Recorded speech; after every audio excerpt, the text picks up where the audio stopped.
Bienvenue, passionnés de données. Vous êtes sur la chaîne de votre expert data et information. Comme vous le savez, notre mission commune, démystifier la data pour en faire un levier puissant de réussite. Dans cette série de vidéos, nous allons ensemble décortiquer l'outil puissant d'analyse et de visualisation des données qu'est Power BI.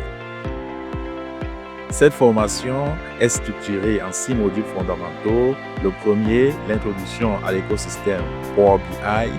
Deuxième, importation des données, transformation des données, modélisation des données, visualisation des données. Et le tout dernier module qui est le DAX. Donc nous vous suivons du niveau débutant jusqu'à devenir un pro. Salut à tous, aujourd'hui on s'attaque à un gros morceau. On le sait, Power BI domine le marché. C'est le leader incontesté. Mais est-ce qu'il est vraiment le meilleur outil de votre entreprise? Dans cette vidéo, je vais juste vous donner mon avis. On va faire un véritable duel des titans. On va comparer Power BI point par point face à ses plus grands rivaux, Tableau, QLIC, Google Looker et les autres. On va analyser sans filtre les avantages et les inconvénients de chaque côté pour que vous puissiez faire le bon choix. C'est parti!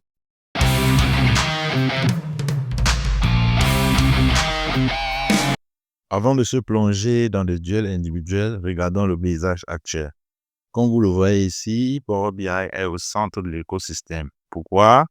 Parce que c'est souvent la porte d'entrée grâce à Microsoft Office, mais aussi gravitent les solutions très puissantes qui ont chacune leur super pouvoir.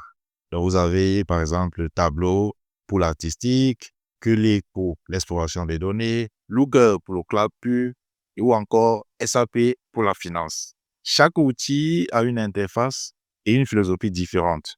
Voyons maintenant ce qui se passe quand on les met face à face. Premier round, le classique, Microsoft contre Salesforce. À gauche, Power BI, son atout majeur, c'est le coût et l'intégration. Si vous avez Office 365, c'est presque gratuit de commencer. C'est l'outil pragmatique par excellence. Par contre, attention au DAX, le langage de formule peut devenir un cauchemar pour les débutants.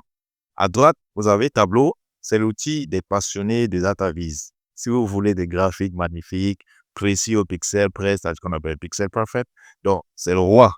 L'interface drag and drop est aussi un plaisir. Donc, quel est le verdict? Choisissez Power BI pour le budget de l'entreprise globale. Donc, choisissez Tableau si beauté visuelle, flexibilité graphique sont votre priorité absolue et que vous avez bien entendu le budget qui va avec. Passons maintenant au deuxième duel, la bataille du moteur de données. Côté Power BI, on reste sur le rapport qualité-prix imbattable et une familiarité pour ceux qui viennent d'Excel. Mais la modélisation peut être rigide quand les relations entre vos données sont complexes. C'est là où QLIC Sense brille. Son moteur associatif est unique. Il vous permet de voir non seulement vos données sélectionnées, mais aussi celles qui sont exclues, le fameux gris. Pour explorer les données en vrac et trouver la pépite cachée, c'est très fort. Dans le hic, c'est que QLIC vous demande d'apprendre un langage de script propriétaire pour charger les données, là où Power Query est plus visuel. Passons maintenant au duel des géants de la tech, Microsoft contre Google. Power BI est génial pour le self-service. Vous installez le desktop, vous importez n'importe quoi, vous créez n'importe quoi.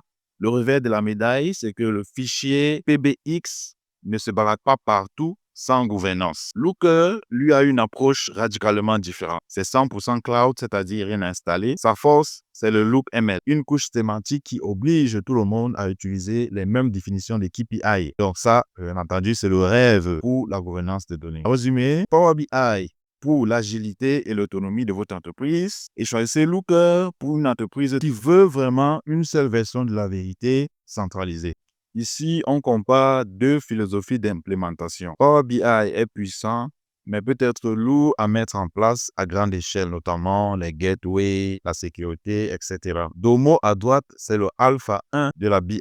C'est une plateforme tout en un, ETL, stockage, bisous, en mode SAS. Vous connectez, ça marche. Et leur expérience mobile est sans doute la meilleure du marché. Le problème de Domo, c'est que c'est un écosystème fermé, difficile d'en sortir. Et la facture peut grimper très rapidement. Power BI reste dans le choix de la sécurité et du standard. Ce duel concerne surtout les grandes entreprises. Si votre entreprise tourne sur SAP, SAP 4HANA, et ainsi de suite, SAP Analytics Cloud est souvent le choix logique. Il conserve la sécurité et les hiérarchies de vos données financières. Il intègre des fonctions de planification budgétaire que Power BI n'a pas nativement. Par contre, Power BI est beaucoup plus polyvalent. Si vous devez mélanger des données SAP avec du Salesforce, du Excel et du web, Power BI sera beaucoup plus agile et agréable à utiliser que SAP, qui reste parfois un peu lent et rigide. On passe au dernier duel, la modernité contre l'open source historique. Pentaho est un monstre de l'ETL. Si vous avez des besoins d'intégration de données ultra complexes, son module PDI est légendaire. De plus, c'est open source, donc très personnalisable pour les développeurs Java. Mais pour l'utilisation finale, Power BI l'écrase complètement. L'interface de Pentaho a vieilli, elle est technique et peu sexy. Power BI permet à un utilisateur métier de créer un rapport beau et interactif en quelques minutes, chose impossible avec Pentaho sans compétences techniques avancées. Voilà pour ce tour d'horizon. Vous l'avez compris, Power BI est le leader pour des bonnes raisons. Son prix, son écosystème, etc.